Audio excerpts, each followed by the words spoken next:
बचपन के दो दोस्त राहुल और राजेश एक साधारण इलाके में रहते थे। वे बचपन से ही सबसे अच्छे दोस्त थे। सपने, हंसी और लालसाएं साझा करते थे।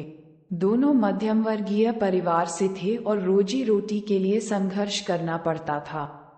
वे हर दिन जीवन की चुनौतियों से और अधिक जुड़ते गए, जबकि उनकी दोस्ती दिन ब दिन मजबूत होती गई। कॉलेज से घर वापस आते समय राहुल की नजर कूड़ेदान के पास खड़ी एक पुरानी धूल भरी किताब पर पड़ी। जिज्ञासा ने उसे बेहतर होने के लिए मजबूर किया और उसने इसे सीख लिया। पुस्तक का रहस्यमय शीर्षक था, अपने भाग्यशाली भविष्य की खोज का रहस्य। जैसे ही उसने इसके पन्ने खोले, उसे सफलता पाने वाले लोगों की आकर्षक कहानियां मिली, जिन्होंने दृढ़ संकल्प, साहस और भाग्य की विचित्रता के माध्यम से अपना जीवन बदल दिया था।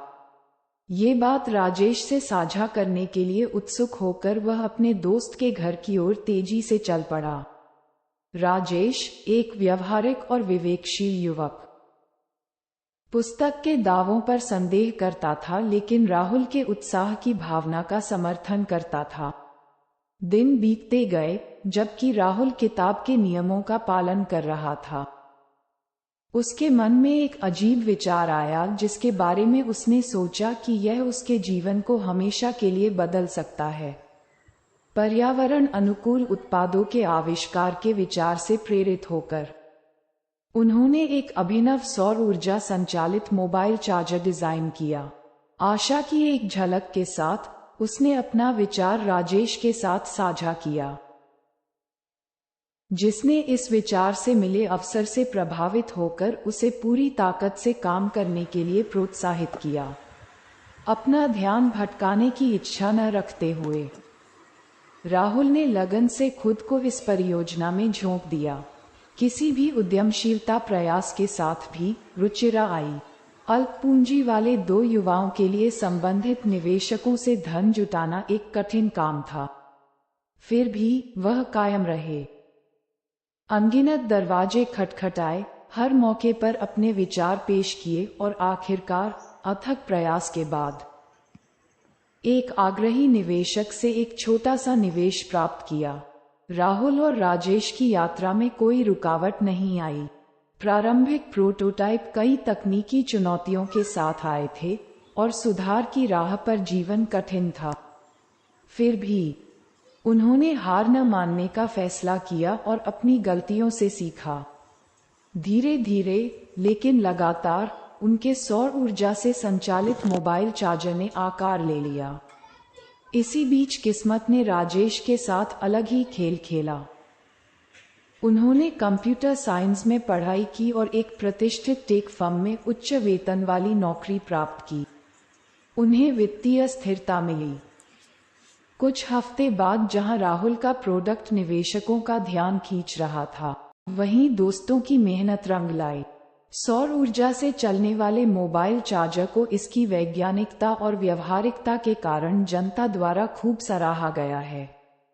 जल्द ही ये प्रमुख तकनीकी पत्रिकाओं में छपा और ऑर्डर आने लगे। राहुल के सपने आखिरकार सच हो गए और वह खुशी से उछल पड़ा।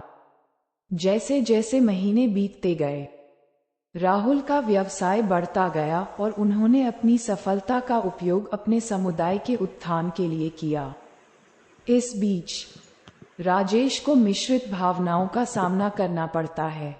उन्होंने कंप्यूटर विज्ञान में अच्छे अंकों के साथ स्नातक की उपाधि प्राप्त की और एक प्रतिष्ठित तकनीकी फर्म में उच्च वेतन वाली नौकरी प्राप्त की। भले ही उसकी आय विश्वसनीय थी, लेकिन राहुल के सपनों की सामर्थ्य की तुलना में यह मामूली लग रही थी। एक शाम जब वे समुद्र तट पर बैठे थे, राजेश अपनी भावनाओं को छिपा नहीं सका। उन्होंने स्वीकार किया, मैं तुम्हें खुश देखता हूँ राहुल, लेकिन कभी कभी मुझे लगता है कि मैं मुसीबत में फंस गया हूँ। तुम अपना सपना जी रहे हो, जबकि मैं सिर्फ पैसा कमाने वाला हूँ। राहुल मुस्कुराया और अपने दोस्त की शंका समझ गया। राजेश, आप हमेशा मेरे साथ रहे हैं। सभी कठिन समय में मेरा समर्थन किया है।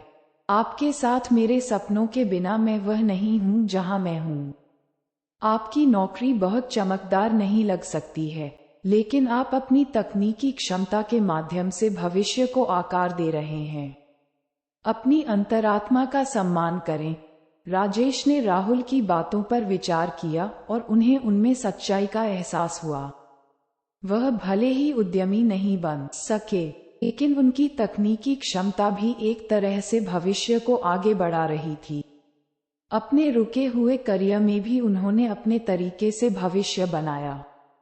उनका करियर एक स्थिर हो सकता था और राहुल की सफलता के साथ उनके पास एक दोस्त भी था जिस पर वह हमेशा भरोसा कर सकते थे।